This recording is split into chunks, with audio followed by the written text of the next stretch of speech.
মন চাইলে আমি নিয়ে যাই, আল্লাহ পাক চাইলেই নিয়ে যাইতে পারেন। আমাদের কাছে এগুলো অসম্ভব মনে হয়। কিভাবে সম্ভব? ভাই হাই, কত জুলুম। হ্যাঁ, বাচ্চা থাকতে মনে হয় আমার কারাগারে থাকতে বলতো অনেকে, বুঝলো যাই করে শেখ হাসিনা বাচ্চা থাকতে আর বাড়িতে পারবেন না, আমাদেরকে বলতো। সুবহানাল্লাহ। আল্লাহ পাক আমার আম্মারে মাঝে মাঝে বলতাম, মা আম্মা ওইটা মানে মানুষকে বলে আমার কাছে আইসা যে সাইদি সাহেব তো দেখছেন কি করছে, মাইরা তারপরে বাইর করছে। আহারে সময় আমার আম্মা কাঁদতো, মানে সাইদি সাহেবের কথা মনে হইলি, মানে আমার পোলারে উনি মাইরা বাইর করছে, মানে এর আগে তো আর ছাড়বো না। আমাদের মামলার কাগজ গুলো পর্যন্ত উকিল উকিল একটা রাষ্ট্রে উকিল ধরতে পারা এটা তার অধিকার। আমাদের উকিল ধরা পর্যন্ত ঝামেলা, উকিল পর্যন্ত ভয়ে বাবুল হক সাহেবের, রবিউল ইসলাম বাজারি এদের ওকালতি করতে চাইতো না।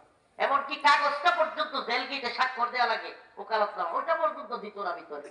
এই পরিস্থিতিতে আমার মারে অনেকে যায় বলতো, দেখেন আমাদের পোলারে, আমি শুধু আমার মারে বলতাম, যদি জিহাদ মাঠে মাগো মৃত্যু হয়, তোমার চোখে যেন জল ঝরে না।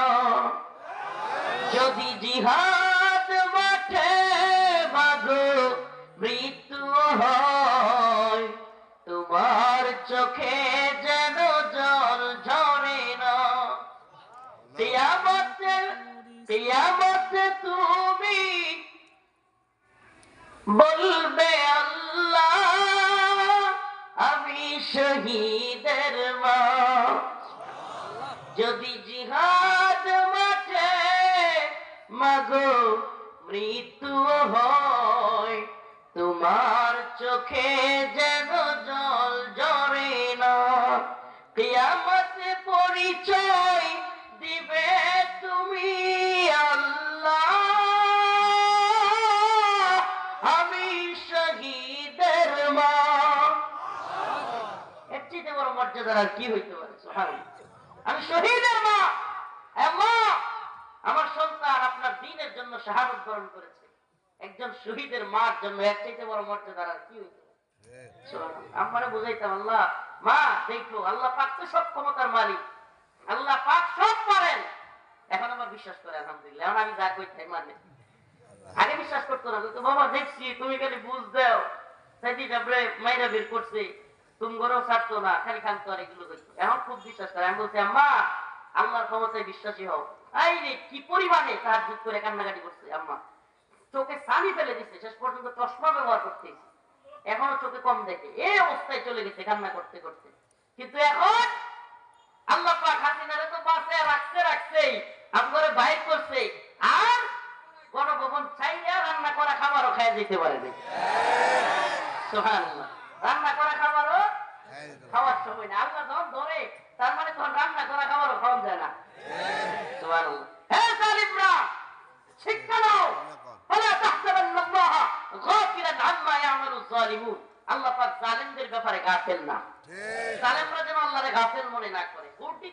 গুলি তো ছাইরা দেয়, কিন্তু নাটাই কার হাতে? মালিকের হাতে থাকে।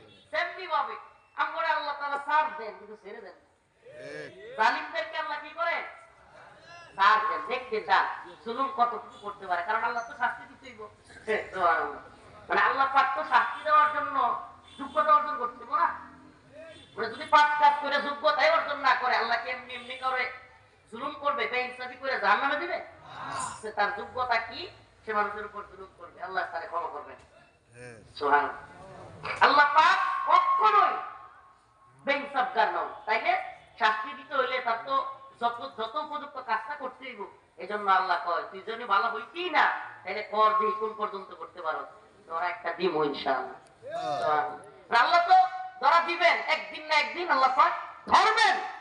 ধরছেন ফিরআউন নমরুদ আল্লাহর কাছে কিছুই না, আর এই কাজের কাকু বলছিল না, শুনেন নাই, মনে নাই? গলা ভাইয়া পালাবো না।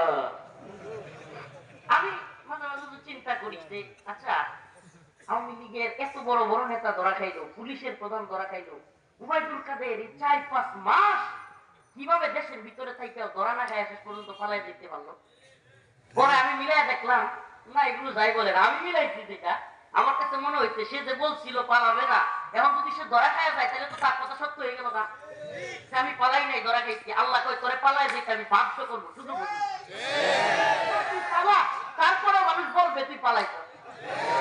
সুবহানাল্লাহ। আমার কাছে এটাই মনে হয় যে যদি এত নেতা সবগুলো ধরা খায়, সব ধরা খায়, এটা কেমনে ধরা খাইলো না? তার মানে আল্লাহ নিজে সুযোগ করে দিচ্ছেন, যা তুই পালা, তুই যে কইছিলি বড় গলায় পালাবো না, এখন তুই পালাইছস। সুবহানাল্লাহ। দুইজনেই বলছিল শেখের বেটি পালাই না আর কাদের কাকু পালাই না, দুইটাই পালাইছে। সুবহানাল্লাহ ওয়া বিহামদিহি, সুবহানাল্লাহ ওয়া বিহামদিহি, সুবহানাকা ইয়া রাব ওয়া হিব্বুকা ইয়া রাব। আল্লাহ সুবহানাল্লাহ। আল্লাহ চাইলে সব পারেন, আল্লাহ চাইলে সব পারেন। অতএব বন্ধুকে শত্রুকে, যেটা আমার আলোচনার বিষয়, এটা চিন্তা হবে। এই পৃথিবীতে ইহুদিবাদী ইসরায়েল আমাদের জন্য, মুসলমানদের জন্য কতটা ভয়ঙ্কর, হিন্দুত্ববাদী মুশরিক মালউন ভারত আমাদের জন্য কতটা ভয়ঙ্কর, আমেরিকা মুসলমানদের জন্য শত্রু কিনা মিত্র, কতটুকু শত্রু, প্রত্যেকটা জিনিস মুসলমানদেরকে বোঝা লাগবে। চীন, চীন আমাদের কিরকম শত্রু বা কিরকম সম্পর্ক বন্ধু, রাশিয়া আমাদের জন্য কতটা খতরনাক, এগুলা বোঝার দরকার আছে। কারণ সিয়াসত বা রাজনীতি, ভূখণ্ডের ভৌগোলিক অবস্থান মুসলমানরা না বুঝার